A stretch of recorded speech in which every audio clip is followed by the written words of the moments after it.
Hi friends, அஸ்ஸலாமு அலைக்கும். Welcome to this channel.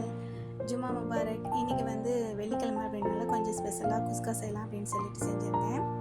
இதில் நெய், பட்டை, கிராம்பு, ஏலக்காய், வெங்காயம், பச்சை மிளகாலாம் சேர்த்து நல்லா வதக்கியாச்சு. இப்போ இஞ்சி பூண்டு நல்லா உரலில் நம்ம தட்டி சேர்த்துக்கலாம். பேஸ்ட்டாக போடுறத விட இது மாதிரி அப்போக்கி நம்ம ரெடி பண்ணி உரலில் தட்டி சேர்த்துட்டோம்னா டேஸ்ட் நல்லா சூப்பராகவே இருக்கும்.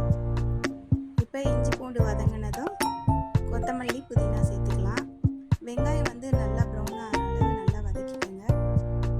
இப்போ நல்லா 4 தக்காளியை பொடியாக கட் பண்ணி அதையும் சேர்த்துக்கலாம். உப்பு சேர்த்துட்டு நல்லா வதங்கட்டும். வதங்கினதுக்கப்புறமா இதில் நம்ம மசாலா சேர்த்துக்கலாம். இப்போ தக்காளி, வெங்காயம், பச்சை மிளகா, கொத்தமல்லி, புதினாலாம் நல்லா வதங்கிடுச்சு.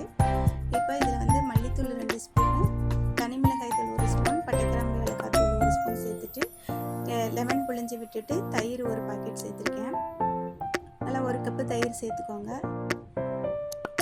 நல்லா வதங்கினதுக்கப்புறமா 2 காப்படி எடுத்தோம்னா 4 காப்படி தண்ணி சேர்த்து அரிசியையும் சேர்த்து நல்லா கொதிக்க வச்சாச்சு. இப்போ தம்மை விட்டுட்டு நெய் சேர்த்து சைடிஸ் ஆனியன் ரைத்தா தான் செஞ்சுருக்கேன். சிக்கன் கிரேவி, உருளைக்கிழங்கு சேர்த்து செஞ்சாச்சு. சாதமும் ரெடி ஆயிடுச்சு. சூப்பரான குஸ்கா ரெடி ஆயிடுச்சு.